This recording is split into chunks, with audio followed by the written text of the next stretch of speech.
মেয়ে থেকে বউ হয়ে ওঠার গল্পটা এতটাও সহজ নয়। কেন বলেছি, কি জন্য বলেছি অবশ্যই সম্পূর্ণ ভিডিওটা দেখার পর আপনারা বুঝতে পারবেন। এভরিওয়ান, আসসালামু আলাইকুম। আশা করছি সবাই ভালো আছেন। Welcome to my new blog video. ভিডিওটা একটু স্পেশাল। কেন বলেছি, কারণ আজকে আমি রাত্রে রান্নায় কি রান্না করেছি ওই নিয়ে থাকছে আজকের এই ভিডিও। আপনি দেখেছেন, মানে আমি সবকিছুই ইনটেক। তো আমি আজকে এই প্রথম কাটা বাছা করতেছি হচ্ছে আমি ছুরি চাকু দিয়ে আর কি।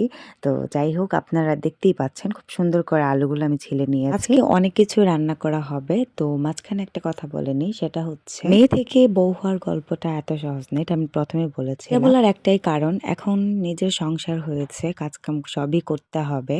না চাইলেও আপনার একদিন বসে থাকলে আপনার পেটে ভাত জুটবে না, এটা স্বাভাবিক। তো যখন আমি মেয়ে ছিলাম তখন আমার কিছুই করতে হয় না, তখন আপনা আপনি ভাত ঢুকেছে পেটের ভিতরে আর কি। তো এখন হচ্ছে ভিন্ন। তার জন্যই বলেছিলাম যে মেয়ে থেকে বউ হয়ে ওঠা এতটাও সহজ নয়, অনেক কঠিন ধরতে গেলে। তো সবকিছুই করতে হয়। আসলে মেয়ে হয়ে জন্মেছি, সবকিছুই করতে হবে, এটাই স্বাভাবিক। একটু বুদ্ধিমানের কথা বলেছি এতক্ষণ, এখন চলেন রান্না-বান্নায় চলে যাই। তো আমি ফার্স্টে আলু কেটেছি, দেখেছেন অনেক সুন্দর করে, টমেটো কাটলাম, সিম কাটলাম। তো অনেক কিছু রান্না করব প্রথমে বলেছিলাম। তো আমি আজকে অনেক কিছু আসলে রান্না করব। তো দেখতে থাকেন আমি শুরু থেকে কত সুন্দর করে কাটা বাছা করতেছি। যদিও এটা ফার্স্ট আমি যে ছুরি চাকু দিয়ে কিভাবে কাটতে হয় ওইটা আমি জানি না। আমরা মানুষ তো অনেক কিছুই জানি না। তাও হচ্ছে আমরা আস্তে, আস্তে শিখে যাই, তাই না? তো এই তো প্রথম ধরেছি, আর কয়েকদিন পরে আরো বেশি সহজ হয়ে যাবে, এটাই স্বাভাবিক। সবকিছুই সময়ের সাথে, সাথে পাল্টে যায় বা বদলে যায় বা হচ্ছে মানে মানানসই হয়ে যায়, এটাও হয়ে যাবে। তো আমার বসে কাটলে হচ্ছে একটু কষ্ট হয়। জন্যই ছুরি চাকু ব্যবহার করা হচ্ছে। তো আমি এখন আবার মূলার শাক ভাজি করব। তার জন্য হচ্ছে মূলার শাকগুলো আমি কেটে নিলাম।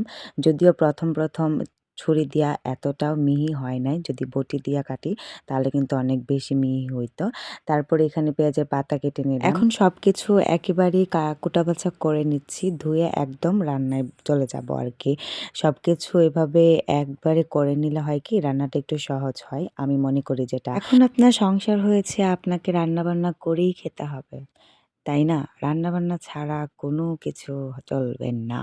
তো আমি এখানে একটা দুঃখের কথা বলি, সেটা হচ্ছে কাঁচামরিচ সবকিছুই সুন্দর করে কাটতেছিলাম।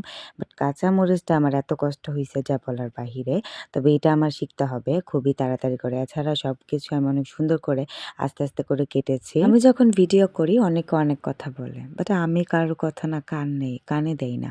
আসলে কি আমাদের কানে বাজে না যারা আমরা কনটেন্ট বানাই? অবশ্যই বাজে। এগুলা শুনলে আপনার ভিডিও করতে ইচ্ছা করবে না। তো চলেন আবারও রান্নাবান্নায় চলে যাই। সেটা হচ্ছে এখন আমি খাসির মাংস রান্না করব। তো ফার্স্টে আমি মসলাটাকে একটু কষিয়ে নিয়েছি। দেন এগুলা রেসিপি দেওয়ার মতো কিছু নাই। আর রান্না হচ্ছে একটা আর্ট। যে যেভাবে রান্না করে ওইটাই হচ্ছে স্বাদ লাগে। তবে এখানে গোস্ত ছিল যদি হয় ১ কেজি, আলু ছিল ২ কেজি। তবে আমার গোস্তের মধ্যে এই ছোট, ছোট আলুগুলো অনেক বেশি ভালো লাগে। তার জন্যই হচ্ছে রান্না করা। তারপরে এখানে আমি সিম দিয়ে, আলু দিয়ে, হচ্ছে টমেটো দিয়ে, মাছ দিয়ে রান্না করব। তো ফার্স্টেই দেখেছেন আমি মাছগুলা ভেজে নিয়েছি। তারপরে এটা ছিল আগের একটু তরকারি। এটাকে জাস্ট একটু গরম করে নিলাম। আমি মূলার শাকটা ভাজি করব। আসলে পেঁয়াজ রসুন একটু শাকের মধ্যে ভাজির মধ্যে বেশি দিলে হয় কি অনেক বেশি স্বাদ লাগে। এটা আপনার টেস্ট অনুযায়ী। তারপর এই তো আলু দিয়ে আবার আমি পেঁয়াজের পাতা ভাজি করব। দেন এটাও শেষ। লাস্টে হচ্ছে আমি ভাত রান্না করব। তো আমার ভাত শেষ। আমার মন চাচ্ছিল যে একটু চটাপিটা বানিয়ে খাই। তো আমার খাসির মাংস দিয়ে খাইতে খুব ইচ্ছা করছিল। বানিয়ে নিয়েছি। তো আজকে ছিল এই ভিডিও। অনেক কিছু রান্না করেছি। আল্লাহ হাফেজ।